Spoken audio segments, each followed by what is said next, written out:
Current బిల్లును 90% వరకు తగ్గించుకోండి. అది కమర్షియల్ అయినా రెసిడెన్షియల్ అయినా. తెలంగాణ ఏపీలో number 1 roof top solar company Freyr energy. నమస్కారం, సుమన్ టీవీకి స్వాగతం. ప్రస్తుతం మనతో పాటు ఉన్నారు ప్రముఖ జ్యోతిష్య శాస్త్ర పండితులు బ్రహ్మశ్రీ సుభాష్ శర్మ గారు. గురుగారు నమస్కారం. శ్రీమాత్రే నమః. గురుగారు, వయనాడులోని ఎంత పెద్ద ప్రమాదం జరిగిందో మనందరికీ తెలిసిందే. చాలా పెద్ద ప్రకృతి వైపరీత్యం అనే చెప్పుకోవాలి. కేదార్నాథ్ తర్వాత మళ్ళీ ఇక్కడ మనం చూస్తున్నాం ఎలాంటి వైపరీత్యం. అయితే దీనికి ఇంత గతంలో జరిగినటువంటి ఇప్పుడు ఏదైతే ఏనుగుని చంపారో ఆ సిచ్యువేషన్ కి దీనికి కనెక్టివిటీ పెట్టి చూస్తున్నారు. సో ఇది ఇప్పుడు చాలా హాట్ టాపిక్ సోషల్ మీడియాలో నడుస్తూ ఉంది. అప్పుడు ఏనుగుని ఆ రకంగా బాంబు పెట్టి చంపడం వల్ల, నోట్లో బాంబు పెట్టి చంపడం వల్ల, సో దాని శాపం కారణంగానే ఇప్పుడు వయనాడులోని ఇలా జరిగింది అని అంటున్నారు. ఇది ఎంతవరకు కరెక్ట్ అంటారు? ఎలా చూడాలి దీన్ని? చాలా మంచి ప్రశ్న. అంటే ఇప్పుడున్నటువంటి ఈ సోషల్ మీడియాలో చాలా ట్రెండింగ్ టాపిక్ అని చెప్పుకోవచ్చు. ఇక్కడ ప్రకృతి వైపరీత్యాలు అనేటటువంటివి గతంలో చెప్పినటువంటి విధంగా గ్రహకూటమి ద్వారా ఏర్పడినవి అని కూడా చెప్పుకోవచ్చు. ఎందుకంటే ప్రకృతి వైపరీత్యాలు అనేటటువంటివి కొన్ని గ్రహాల యొక్క సంయోగ కారణం చేత, కూటమి చేత ఇలాంటి ప్రకృతి వైపరీత్యాలు ఏర్పడతాయి. అందులో భాగంగానే దీనిని మనం ప్రత్యేకంగా చూడాలి తప్ప ఏదో ఏనుగుకి ఆ పేలుడు పాత్రను పెట్టడం ద్వారా ఇలాంటి, అది ఎక్కడో మనకు మల్లాపూర్ గ్రామంలో జరిగినటువంటి సంఘటన. ఇది ఎక్కడ వచ్చింది? వాయనాడులో వచ్చినటువంటి సంఘటన. అక్కడ ఎక్కడో జరిగిన దానికి ఇక్కడ జరిగిన దానికి ముడి పెడతాము అంటే కనుక అది పూర్తిగా అవాస్తవము అని చెప్పుకోవచ్చు. కాకపోతే ఇక్కడ వాస్తవం ఏంటి అంటే, నేను గతంలో మీకు పోయిన నెల ఒక 2 నెలల క్రితమే చెప్పాను. ఏంటి అంటే, గ్రహకూటమి ఏర్పడడం ద్వారా ప్రకృతిలో ఎన్నో రకాలైనటువంటి విపత్తులు ఏర్పడతాయి. ప్రకృతిలో ఏదైనా విపత్తులు వేడిపడినప్పుడు కొన్ని సంఘటనలు, సూచనలు మన కళ్ళకి కట్టినట్టుగా కనిపిస్తాయి అనేటటువంటి సంఘటన నేను గతంలో చెప్పాను. ఆ వీడియో కూడా మీరు కావాలంటే వేసుకోవచ్చు.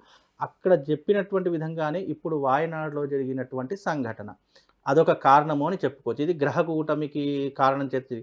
ఇంకోటి ఏంటంటే, ప్రకృతిలో వైపరీత్యాలు మానవుడి ద్వారా జరుగుతున్నాయి అనడానికి కూడా కొన్ని నిదర్శనాలని, ఒక 2 కారణాలు చెప్తాను. అవి ఏంటి అంటే కనుక, ఇక్కడ కేరళలో పూర్తిగా మొత్తం సంబంధించినటువంటి అంశాలు ఎక్కువగా ఉంటాయి. అక్కడ ఎక్కువగా ఎక్కువగా ఉన్నారు. తర్వాత వాళ్ళ కమ్యూనిటీ వాళ్ళు ఏం చేశారంటే, అక్కడ బీఫ్ ర్యాలీ అనేటటువంటిది ఒకటి చేశారు. బీఫ్ ర్యాలీ అంటే అర్థం ఏంటి? ఆవును చంపి దాని తలను పెట్టుకొని ర్యాలీ లాగా చేశారు. ఒక ఆవు అంటే మనం సనాతన ధర్మంలో మనం ఎంతగా పూజిస్తాము, ఎంతగా విశ్వాసిస్తాము, ఎంతగా దైవికంగా పూజిస్తాము అనేటటువంటి ప్రతి ఒక్కరికి తెలిసినటువంటి అంశం. అలాంటి ఆవు యొక్క తలను తీసుకొని వాళ్ళు బీఫ్ ర్యాలీ అని చెప్పేసి తీశారు. అదొక సంఘటన అని చెప్పుకోవచ్చు.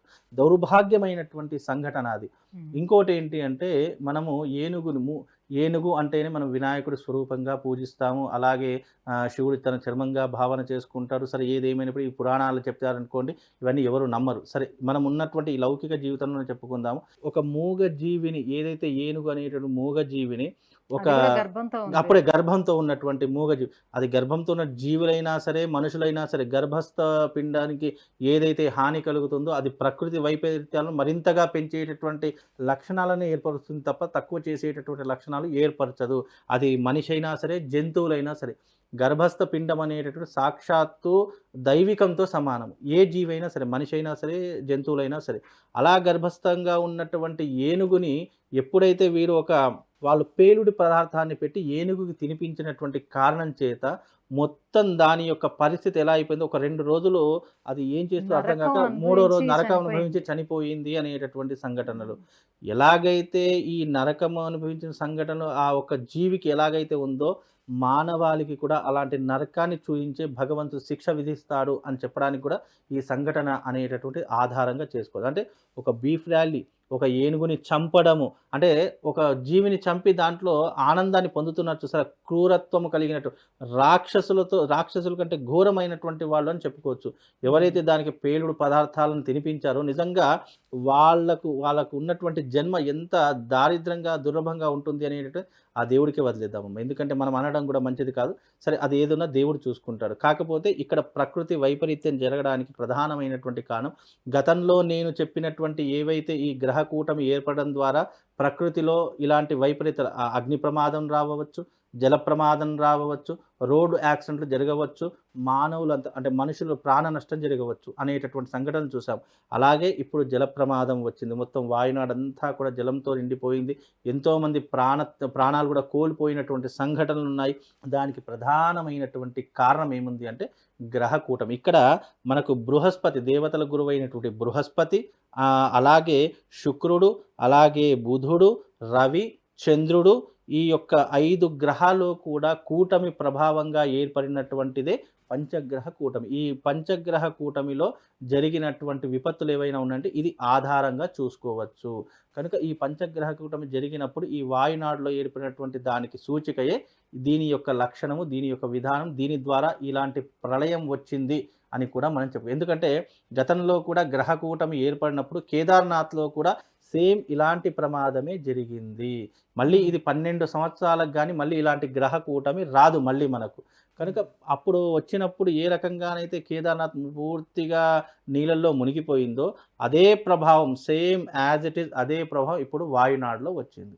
అంటే దీనికి కారణం గ్రహ కూటమే అని గుర్తించాలి తప్ప ఇక్కడ గ్రహ కూటమితో పాటు ఏదైతే ఈ యొక్క ప్రమాదం జరిగిందో జీవహింస అని కూడా మనం చెప్పుకోవచ్చు. ఎలాగైతే మనకు ఈ ప్రమాదం ఒక కారణమైతే జీవహింస కూడా దీనికి కారణము అని చెప్పుకోవచ్చు.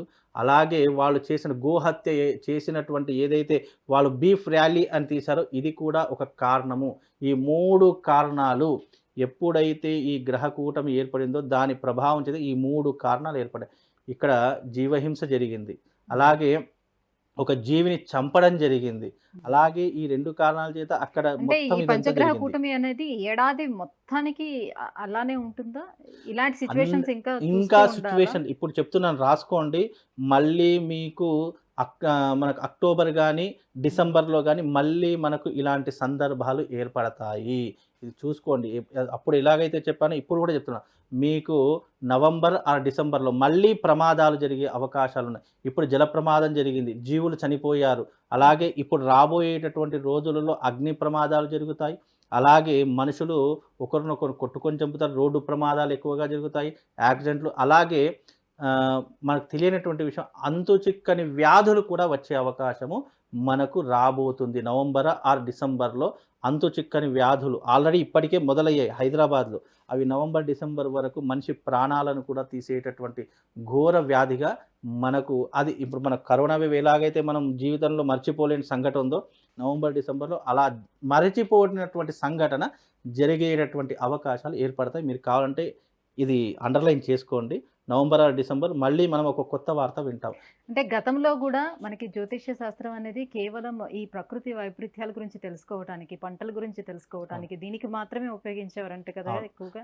100% ఇప్పుడు ప్రకృతి వైపరీత్యాలు, అదే ఊరికి కరువు కాటకాలు, వర్షాలు పడకపోవడానికి కారణాలు ఇవి తెలుసుకొని దానికి సంబంధించిన పరిష్కారాలు చేసేటటువంటి లక్షణాలు ఎక్కువగా జ్యోతిష్కులు చెప్పేటటువంటి వాళ్ళు. కానీ ఇప్పుడు జ్యోతిష్యం అంటే చాలామంది ఏమంటున్నారంటే ఈ టెక్నాలజీ యుగంలో ఈ జ్యోతిష్యం ఎవరు వింటారు, ఇంత టెక్నాలజీ పెరిగింది కదా ఇంకా జ్యోతిష్యాన్ని నమ్ముతున్నారా అనేటటువంటి వితండవాదం పెరిగిపోయేసరికి ప్రకృతిలో ఎన్నో రకాలైనటువంటి వైపరీత్యాలు జరుగుతున్నాయి. మరి అప్పట్లో కరువు వచ్చినప్పుడు, వర్షాలు పడినప్పుడు వర్ణయాగం చేసేసి వర్షాలు కురిపించేటటువంటి వారు. అలాగే మనకి ఏదైనా ఆస్తి నష్టం వచ్చింది, ఏదైనా ఇది వచ్చింది అని అనుకున్నప్పుడు దానికి సంబంధించినటువంటి పరిష్కారాలు చేసేటటువంటి వారు. ఇప్పుడు పరిష్కారం చేద్దాము అంటే ఇప్పుడు ఏంటంటే ఇదేదో అనుకున్నటువంటి సంఘటన జరిగిందని కొట్టి పారేస్తున్నారు తప్ప ఇక్కడ మేము ముందుగా ఏదైనా చెప్పామనుకోండి జరిగింది అంటే ఒకలాగా తీసుకుంటారు, జరగలేదు అంటే ఇక ట్రోలింగ్ స్టార్ట్ అయిపోయి విపరీతమైనటువంటి అమనాభూతులు తిట్టేసి కింద కామెంట్స్ పెట్టేసి విపరీతంగా ట్రోలింగ్ చేసేయడం ప్రారంభం చేశారు. అంటే 99 జరిగినప్పుడు ఒకటి జరగకపోతే ఇక వాళ్ళు వేస్ట్ అనేటటువంటి ఒక మైండ్ సెట్కి వచ్చేస్తారు. కాబట్టి సరే వాళ్ళు ఏదనుకుంటున్నారు అనేది పక్కన పెడితే జూన్ 6వ తారీఖు రోజున గ్రహ కూటమి ఏర్పడింది. అప్పుడు ప్రకృతి వైపరీత్యాలు జరుగుతాయని ముందుగా చెప్పాము.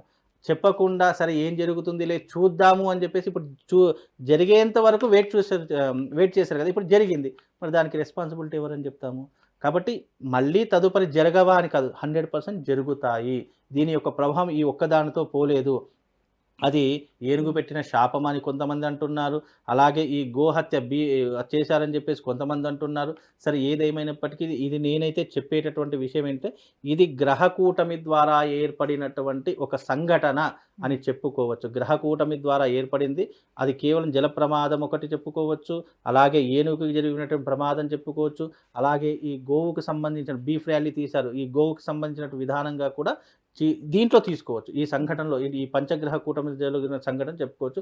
మళ్ళీ నవంబర్, డిసెంబర్ అని చెప్పాను కదా! ఆ సమయంలో కూడా దీనికంటే ప్రకృతి వైపరీత్యాలు జరిగే అవకాశాలు ఉన్నాయి. మీరు కావాలంటే అండర్‌లైన్ చేసుకోండి. ఎందుకంటే ఆ నవంబర్, డిసెంబర్‌లో కూడా గ్రహ సంచారం అనేటటువంటిది పూర్తిగా ప్రకృతికి విరుద్ధంగా జరిగేటటువంటి సూచనలున్నాయి. అవి నేను ఇప్పుడు చెప్పను. అప్పుడే చెప్తాను. ఎందుకంటే ఇప్పుడు చెప్పాననుకోండి ఏమవుతుంది? దాని కింద ట్రోలింగ్ స్టార్ట్ అయిపోతూ ఉంటాయి. కనుక ఇప్పుడు ఏ రకంగా ఆ రోజు చెప్పినటువంటి సంఘటన ఇప్పటివరకు వాళ్ళు పట్టించుకోలేదు. పట్టించుకోవడం ద్వారా ఒక రకమైన సంఘటన జరిగింది. మళ్ళీ ఇప్పుడు పట్టించుకోకపోతే ఇంకా విపరీతమైన సంఘటనలు. అది కూడా తెలంగాణలో, మళ్ళీ ఆంధ్రలో ఈ రెండిట్లో కూడా ప్రమాదాలు విపరీతంగా ఉన్నాయని కూడా మీకు చెప్తున్నానమ్మా. ధన్యవాదాలు గురుగారు.